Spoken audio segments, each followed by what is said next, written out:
जवाब ॾे सुभान अल्लाह चवे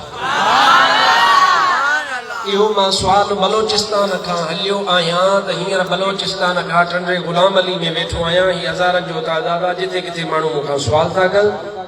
सुवाल तव्हां कयोसीं अॼुकल्ह मसइलो हलियो आहे त क़ुर पाक में चवनि था वार थो निकिरे पोइ उहो वार कढो उनखे विझो पाणीअ में ऐं उहो पाणी में विझी करे पीओ तव्हांजी बीमारी ख़तम थी वेंदी इहो अॼुकल्ह हले पई ॻाल्हि मां साईं तव्हां इन लाइ शरीयत में छा था चओ मां चवां थो इहा कहाणी के हजम जी ठहियल आहे कोन सम्झ इहा ॻाल्हि कंहिं ठाही आहे वारनि जी ॻाल्हि त उहो ई कंदो न चमड़े जी ॻाल्हि मोची कंदो त हे कंहिं हजम साहिब जी ठाहियल आहे ऐं हिन में ॿियो हिकिड़ो वॾो धोखो आहे न माण्हुनि खे शरीयत जी ख़बर न इस्लाम जी ख़बर न हक़ीक़ी रूहानियत जी ख़बर वर्तन था डस हणंदा ऐं मूंखे किथे इहा ख़बर पई आहे त इहा ॻाल्हि पीर साईं ॾे मंसूब था कनि त पीर साईं फरमायो बाबा पहिरीं ॻाल्हि पीर साईं कोन फरमायो नंबर ॿ ॻाल्हि त हिन में अटकल कहिड़ी आहे ख़बर अथव जॾहिं वबा अचे मुसीबत अचे तकलीफ़ अचे त तॾहिं माण्हू क़ुर पढ़ी ईअं हाणे माण्हुनि खे लॻाए छॾियऊं क़ुर मुबारक ॻोल्हण ते पिया क़ुर मुबारक ॻोल्हियो पढ़ंदो केरु जॾहिं क़ुर मुबारक ॻोल्हियईं कंहिंखे लभी पियो छो त मथे जो गाड़ो निमाज़ जी क़ुर जी तिलावत कंदव त वारो न छणंदो त ॿियो छा छणंदो उते वारो ई लभंदो न बाबा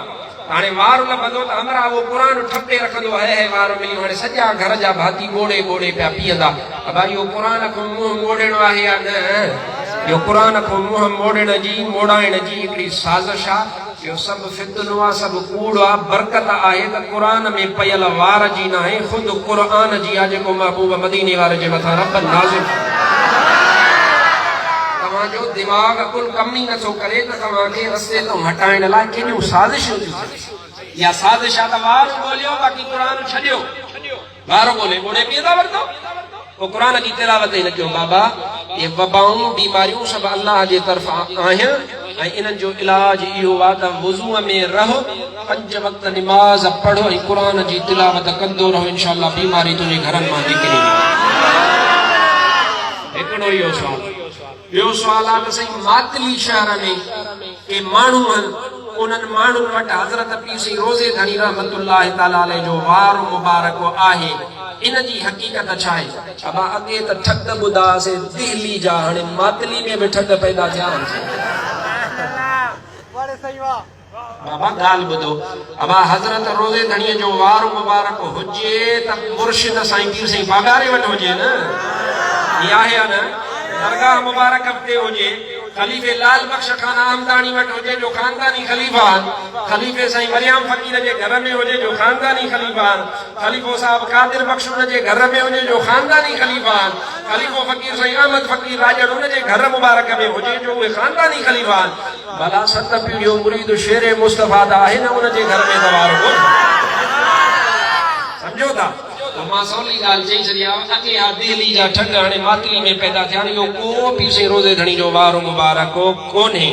ऐं न को ऐं ईअं बि लिखियो पियो आहे त साईं चवनि था त असांजे पीर साईं रोज़े धणी मोकिलियो पोइ चवंदा त कूड़ जा वाकई पेर कोन बाबा पीर साईं रोज़े धणी मोकिलियो कंहिंजे पीर साईं रोज़े वारे जो त ज़मानो आहे कोन पीर साईं रोज़े धणी जो वाली वारिस मुंहिंजो मुर्शिद पीर साईं पागारो त वेठो आहे न अबा संदुन रूहानी वारिस उहो ई आहे न संदुन गादीअ जो वारिस उहो ई आहे न भला पीर साईं पागारे मौजूद आहे उन्हनि खे ॾिनो आहे न उन बि कोन ॾिनो आहे लिहाज़ा इहो 1 नंबर ठगीअ जो ठाह आहे रुगो पेट पूॼा बा अल्लाह साईं इन्हनि खे हिदायत नसीब फरमाए ऐं मां इन्हनि खे चवंदुसि वञी को मज़ूरी कयो पंहिंजो पेट पालियो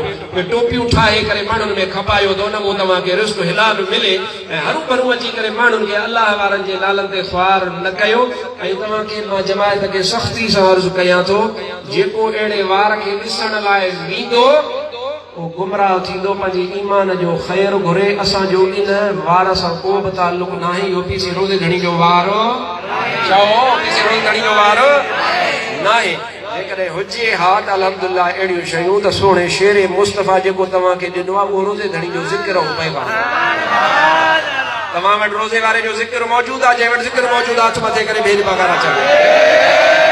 इहो नारो न अञा मूंखे नारो ॿुधायो